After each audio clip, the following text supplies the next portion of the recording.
very warm welcome to you to the Sangha House YouTube channel. The Sangha House here in Taunton is the Centre for Health and Wellbeing. And my name is Warwick Lydiate, and one of the things I do here is to teach the Enneagram. And I've been doing this series that hopefully quite a few of you will have been following now on the channel. If you've not yet done so, please subscribe, sign up and subscribe to the channel. If you like the videos, do click the like button, the usual thing. The Enneagram, just as a quick reminder, is this circle here, which sets out for us in a very clear way 9 personality types, Enneagram meaning figure of 9. And the 9 types going round the circle are type 1, the reformer, type 2, the helper, type 3 is the achiever, type 4 is the romantic, type 5, the observer, 6 over here is the loyal skeptic, type 7 is the adventurer. Type 8 that we'll be looking at today in a little bit of a kind of thumbnail sketch is the asserter. And type 9, the peacemaker. I just wanted to point out this, which if you've been watching these for a little while, you'll have seen this symbol next to that of the Enneagram. If you don't know, this symbol really, I say in some ways, is not really connected with the Enneagram, but in another way, it is. This is a symbol, it's not really a word, it's actually a symbol of a sound.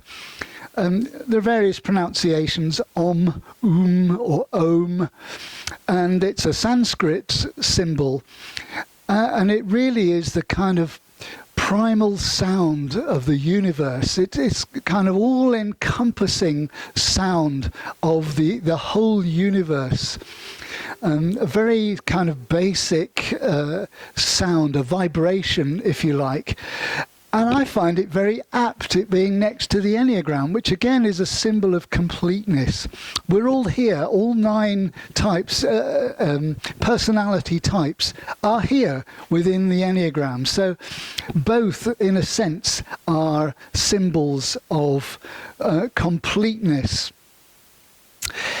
The Enneagram is, as I've been describing in these little sketches, is at this stage is a palette of primary colours. We have 9 primary colours. We're going to be, as the series progresses, we'll add some more subtle shades. But at the moment, we're kind of finding ourselves, a process of finding ourselves with this primary colour on our palette.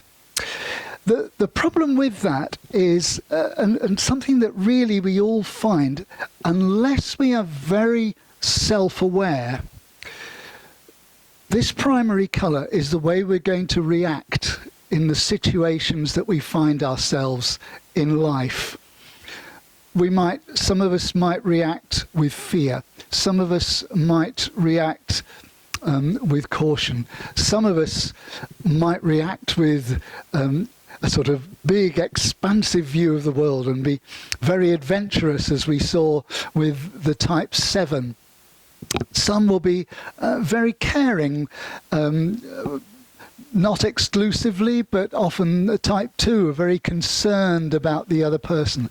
But we all react in a kind of one colour scenario unless we become aware and we start to think about the lines across the circle itself, where we can find ourselves exploring other ways of being, other ways of perceiving and experiencing reality, and other ways of thinking and behaving. So unless we have this awareness, our kind of repertoire of options and behaviours can be limited.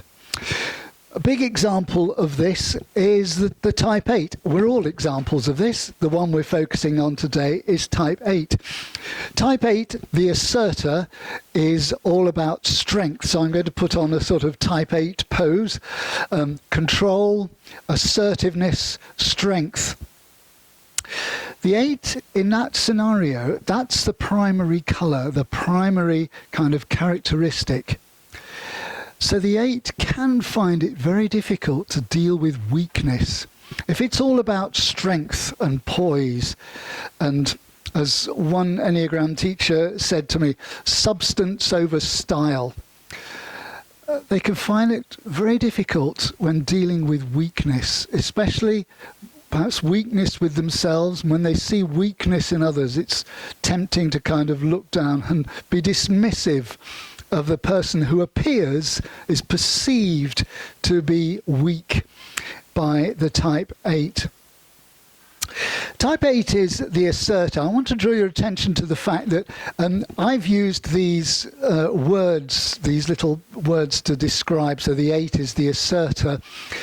Other teachers can use different words. If you do research on the Enneagram, on the internet or in books, Helen Palmer is a well-known, well-respected and renowned Enneagram teacher. She doesn't mince words.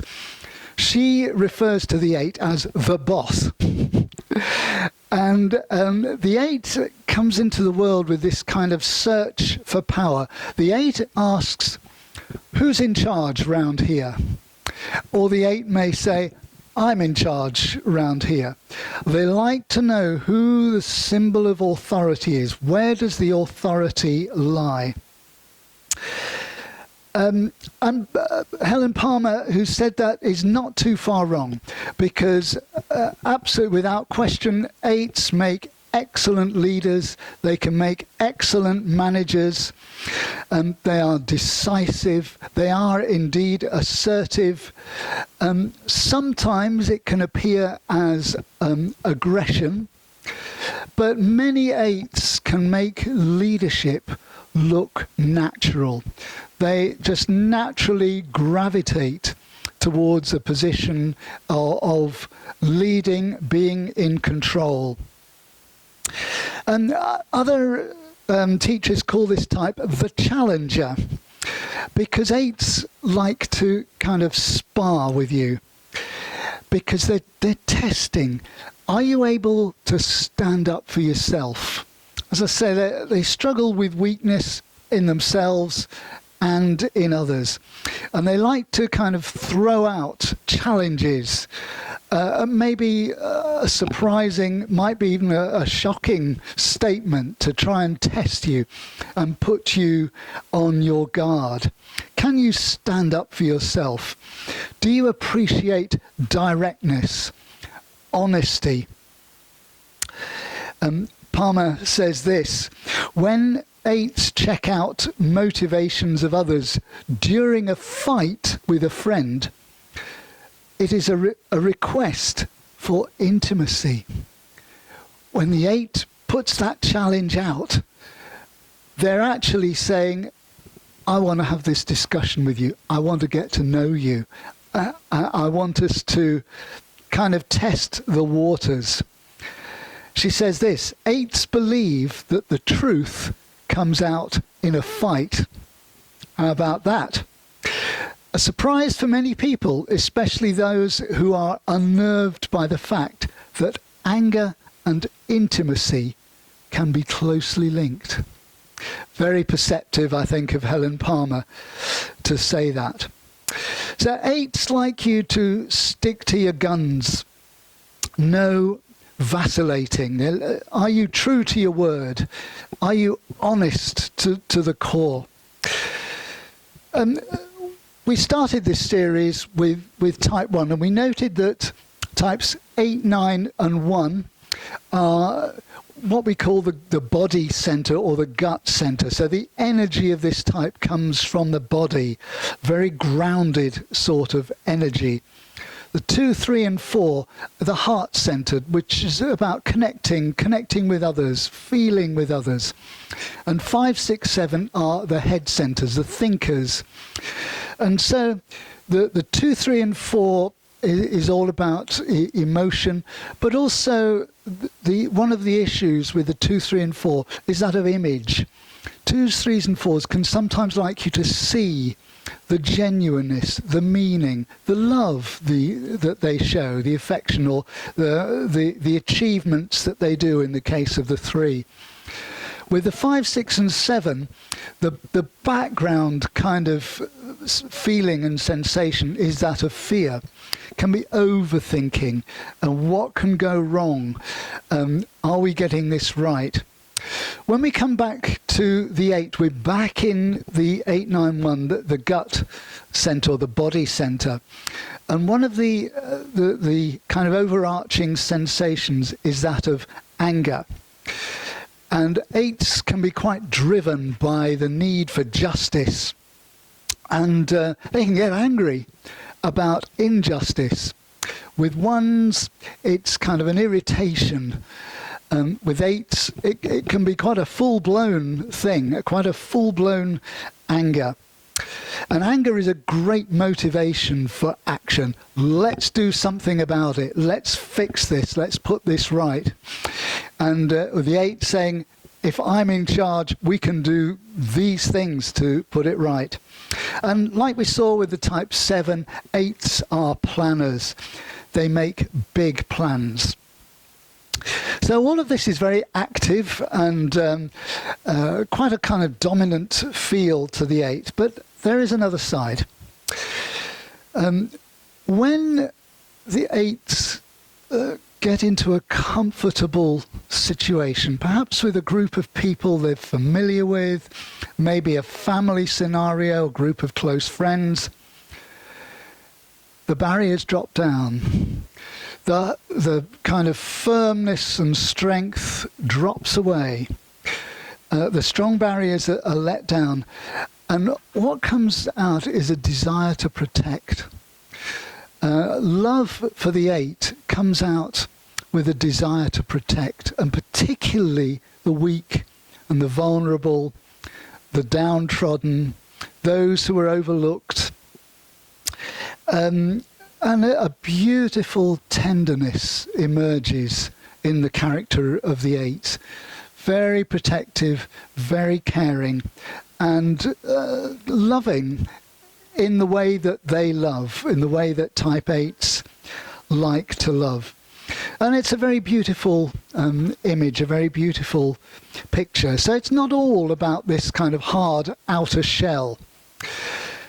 They want to have this, they want to be this kind of protective guard for a lot of people.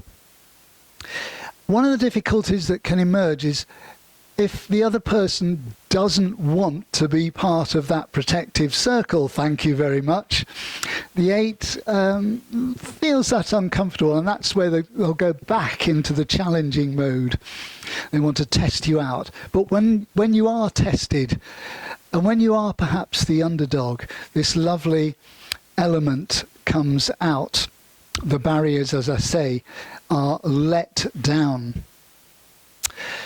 In each of these sessions, I've been reading this book called Consolations by David White.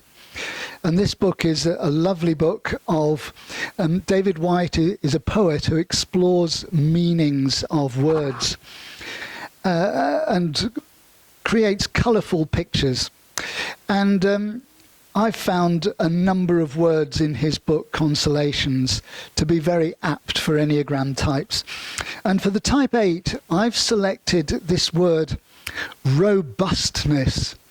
And we find that White has really 3 things to say. I'll just give you the quote before I make any comment. David White says this: robustness is the ability to meet the world with vigour and impact. To be robust is to be physically or imaginatively present in the very firm presence of an equally robust something or someone else. Robustness, almost as a contradiction, demands that we find a calm center in the midst of a tumult. Robustness and vulnerability go together. To be robust is to show a willingness to take collateral damage. A robust response always entertains the possibility of humiliation. So the 8 meets the world with vigor and impact and with decisive presence. Robustness also demands this calm inner center, which often can come out in the center of the 8. And then 8, perhaps as a way of growth, a growth point, is to find this point of vulnerability within themselves and a willingness, if necessary, if they come out with something aggressive and strong, to actually take the collateral back.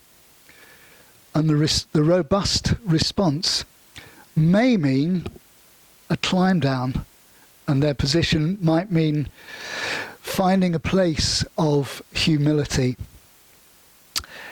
Here is the type 8 in this little thumbnail sketch. I hope you've enjoyed that, and I hope you'll join us again at the Sangha house when we look at type 9, the peacemaker. Bye for now. See you soon.